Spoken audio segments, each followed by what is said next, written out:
Welcome back to ATL Day Ones. I am Tenitra. That is Jarvis.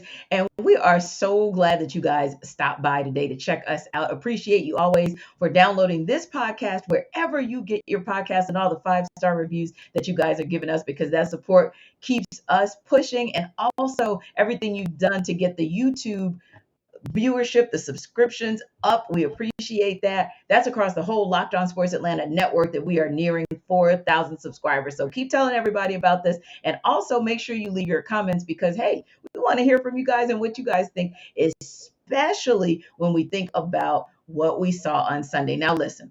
Jarvis and I could go on and on about what happened on Sunday, but we only have a few minutes. So we're going to dig right into it. And we have actually crafted our conversation so that we will be able to hit the high points because we all kind of know what happened, but just a little bit of high points and kind of digging into some things, Jarvis. First of all, I hung out with our guy, Reggie Chapman, and home team Brandon Leak for Sports Extra Sunday night. And one of the things I loved Reggie's question, and hey, that's a part of our Tegna family. So I'm going to play on his questions and kind of mix it in with you and I. We always do good, bad, and ugly. And yesterday he did star, surprise, and concern. So I'm going to mix that in. And Jarvis, you can give, if you want to, one on offense and one on defense for each of those. And let's try to just break that thing down. So we're going to go kind of like an Oreo. We'll start with the good and the star. Then we'll go bad, ugly, and concern. And then we'll come back with a surprise. Okay, so what was the good, the star for you for the Falcons on Sunday? I have to go with Cordell Patterson. The ferocity that he was running with on Sunday, I was just like, this is why Arthur Smith didn't play him hardly at all in the preseason, and it was like well worth the wait, to see him go out there and tote the rock the way he was doing. I was just like, oh my Mhm. goodness, this dude is absolutely killing it, and I think that was something that just when you think about the mindset, right, of what Arthur Smith is trying to establish coming into Mhm. this season, and you start seeing it come to fruition in three Mhm. and three fourths quarters. um, you know, yeah, when you see that like that, it like really makes you feel good because I've talked about. And I will continue to talk about how much I really like Arthur Smith as a play caller. And when you saw how he was running that 12 personnel till he couldn't run it anymore. And he was just trying to find the mismatch and trying to figure out how to move that football down the field. And they were very Mhm. successful Yeah. doing that early on. So I think that I have to get a kudos to Cordell Patterson as my star on offense. Because he was just that guy throughout the entire game. So I'll go defense, and we like to play off each other anyway. So that was perfect because I gave my start to the pass rush. I said the Mm, Falcons have a pass rush. Did you hear me? right. Pass rush and Falcons in the same sentence. People should be excited about that.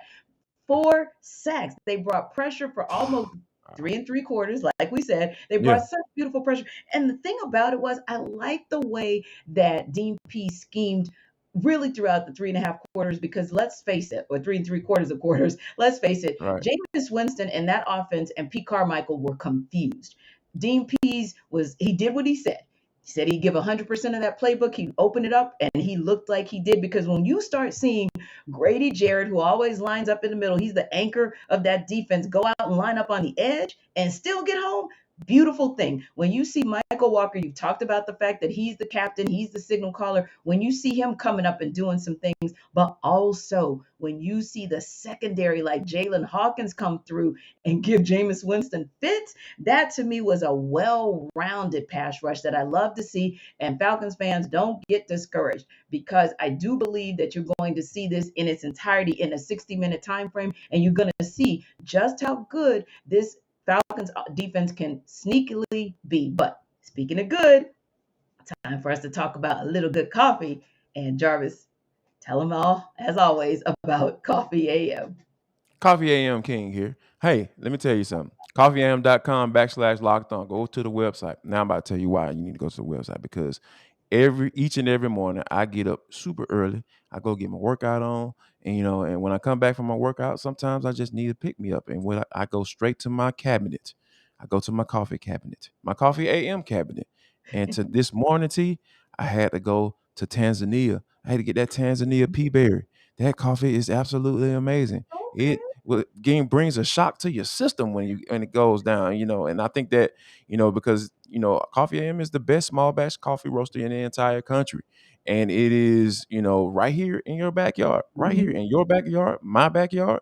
So yeah, go ahead and check them out. Now that I told you why you need to go, here's the incentive. Here's a little little something something to go ahead and get you motivated.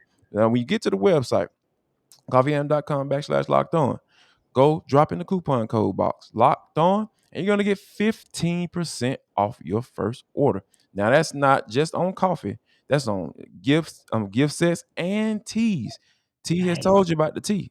So y'all you can mess with that if you don't mess with the coffee. So now let me go ahead and repeat that for you. So you can go right soon after the show, not right now. No. Listen to the rest of the show, then you go after. Coffeeam.com/locked on, drop in the coupon code box locked on, and you're going to get 15% off. Go ahead and pull up on the best small batch coffee roaster in the entire country. And you might need that coffee next weekend and the following weekend because the Falcons are going to be on a West Coast swing. But before we start talking about next week, we got to download on last night and what happened this past weekend. Now, we gave you the good. We started off with the positive, but we got to keep it real with you guys. There was some bad, ugly, or I like Jarvis's new term, bugly. And Bugly. there were some things that were a cause for concern. What was your one thing, Jarvis, that was disconcerting for you? And it's funny that you talked about the good being the defense. My bugly is the defense because Dean Pease, dude. Like you went on this big behind rant about being sick and tired of that gummit and all and not being bad no more. You try to be in the bottom of the league, and then you go back to that mindset when the things got tight. When it Yeah. got tight, you start playing that soft behind zone coverage, Yeah. rushing four, dropping seven. Let's just not keep everything in front of us. Let's not get beat deep. But guess what? Hmm. Even in those zone coverage, T, do you know what that first score in the fourth quarter, how long that drive was, how long it took? Right. 1.5 seconds. So guess what, Dean? You might as well sit the whole house because Yep. if it only took them a minute and a half, I think all of their scores, T, was less than Hmm. 5 minutes. All Yes. the times they scored in the fourth quarter was less than 5 minutes. So guess what? It didn't work. If you weren't trying to give up the quick score because that's Right. what coaches fall to when they talk about those things. So yeah, my bugly is Dean Pease, man. You let off the gas, bro. I'm disappointed in you. I still rock with you. Don't Hmm. get me wrong. I love what you're doing. Same. But man, you cannot let take your foot off that gas, man. Because guess what? If I'm gonna get beat, I'm gonna go down swinging. Yeah. It ain't gonna be because I can't. I'm backing up and trying to make sure I'm keep everything in front of me because I don't want to get beat. Nah, Hmm. if you go into a fight like that, man, you're gonna get They'll beat, get put and that's what's down. happening.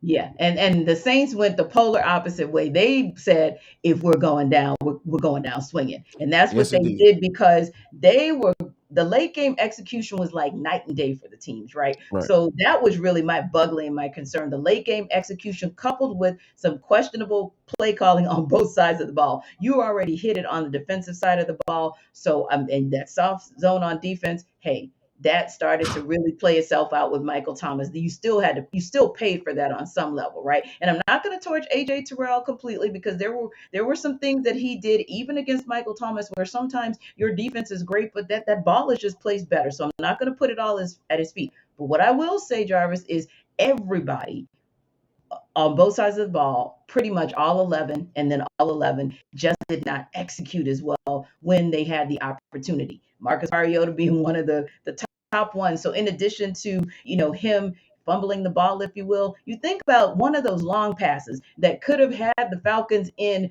probably the high red zone, right? Or the low red Right. zone. And he just completely overthrew the receiver, just completely. And then there were several short passes that really made me scratch my head like, okay, now this doesn't make sense. But that's not all on him. Part of that is play calling because there's no way that CP should have been out toting the rock the way he was the first 3.5 quarters and then minimized on the Falcons' final three drives. All three of those drives were dominated by athletes. And to me, That's not you built that 16-point lead. Now, what was the surprise for you on Sunday?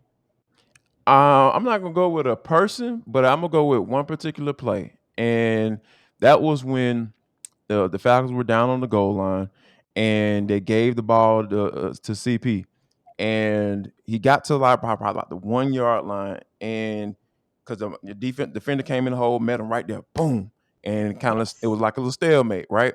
And then all you saw Mm-hmm. was the Falcons' offensive line kind of pile up and start moving that pile, and then they got him into the end zone. I was just like, Yeah. that's what I'm talking about right there. I almost cussed in the press box, T. I had to catch myself because normally the Falcons on the other side of that, right? They're the ones that the Mm-hmm. defenders getting pushed into the end Yeah. zone because the other team's offensive line has piled up on the running back and is trying to push them into the end zone. And I think that Mm-hmm. those are the type of things that once you start to stack those on top of each other, that's when you start changing the narrative about your offensive line being soft Yes. or not being able to protect your quarterback and not be able to establish a running game. So I think Yeah. that that was something that I was surprised when I saw it, and I'm just like, that, and it gives me a little hope about this offensive line. Agreed. And that's who I picked as my surprise, the entire O Yeah. line, because Yes. anytime you have a 0 sack kind of day where your quarterback is not on the ground the entire day, it's a beautiful, beautiful look. And also, one of the that we were able to see thing early on that was able to see bootlegs. I mean, the first play from scrimmage was a bootleg for Marcus Mariota, and then you were Right. able to see pre-snap motion because there were no pre-snap penalties. So when you start to play a clean game in that regard, you're doing good as well. And then also you just fell on the head, a good run game because they were winning the line of scrimmage consistently that day. So hopefully we'll see the same thing out of this O line throughout the rest of the season. But when we come back, about history, then maybe we need to think and understand this fan base, this Falcons fan base, and how to help past it. We'll talk about it in For the Culture.